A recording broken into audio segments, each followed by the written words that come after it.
All right, it's day 5 of Book of Proverbs. In the month of December, I'm going over one chapter a day. And on chapter 5, it talks about avoiding the immoral woman. And King Solomon starts once again by giving us a warning to pay attention and to stay alert. On verses 1 and 2, it says, "My son, pay attention to my wisdom. Listen carefully to my wise counsel. Then you will show discernment, and your lips will express what you've learned." It tells us once again to urge in pursuit of God's wisdom, that will teach us discernment so we can avoid passive destruction.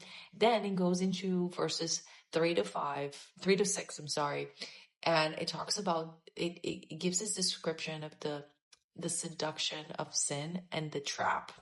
And it starts by saying, "For the lips of an immoral woman are as sweet as honey, and her mouth is smoother than oil." Although it talks about the immoral woman, this principle of a seductive temptation can be applied to any sin, because sin usually comes as sweet as honey with a lot of promises, and at the end it leads us to death. And it continues on verse 4, "But in the end she's as bitter as poison, as dangerous as a double-edged sword. Her feet go down to death, her steps lead straight to the grave." So it talks about how even though it looks very attractive, we will take you straight to the grave. Like, there's no way around that. Then it goes into verses 7 through 8, and it talks about that the only strategy against the immoral woman is to stay far away. So Solomon once again warns us to listen closely. So it says, "So now, my sons, listen to me. Never stray away from what I'm about to say. Stay away from her being the sin. Don't go near the door of her house."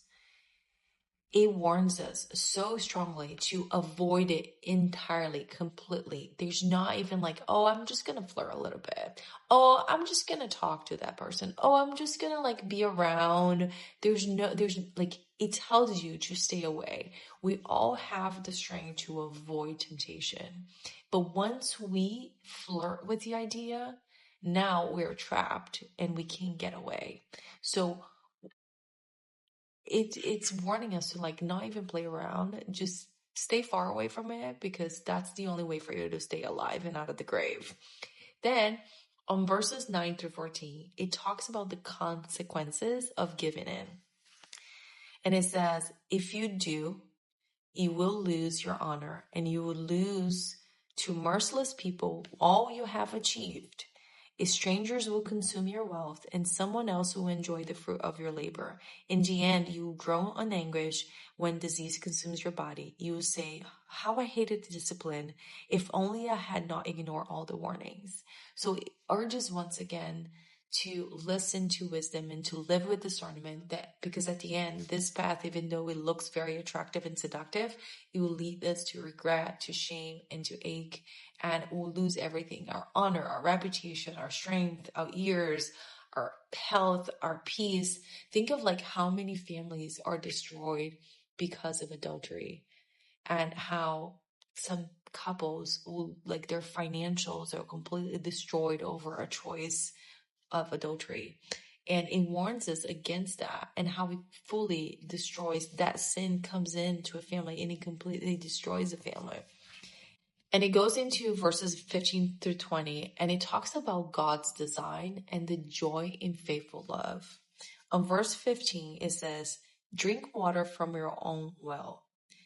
Share your love only with your wife." So it's saying, hey, I gave you covenant. You don't need to look at somewhere else.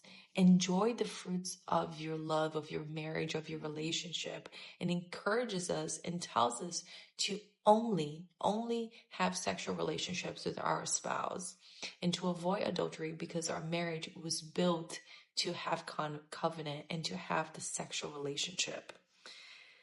"Why spill the water of your springs in the streets, having sex with just anyone? You should reserve it for yourselves. Never share it with strangers." It talks about monogamy and to not share with strangers, and to just be with your spouse, because God created marriage and He created intimacy to be joyful, to be passionate, and to continually satisfy within the marriage.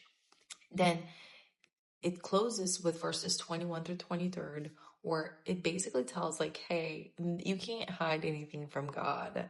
Solomon warns us of like, hey, you can think you can do these things and God is not going to know, but God knows everything and he sees everything, every thought. For the Lord sees clearly what a man does, examining every path he takes. An evil man is held captive by his own sins. There are ropes that catch and hold him. He will die for lack of self-control.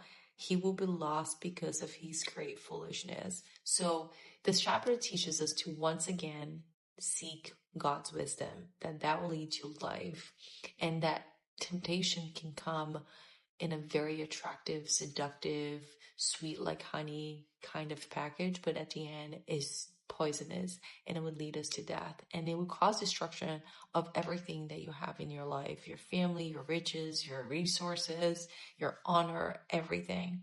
And it warns us to be like, hey, don't think God doesn't know. You can try to hide it, but God knows everything that we do. So it comes with this warning about sin and how we need to just completely stay away from it.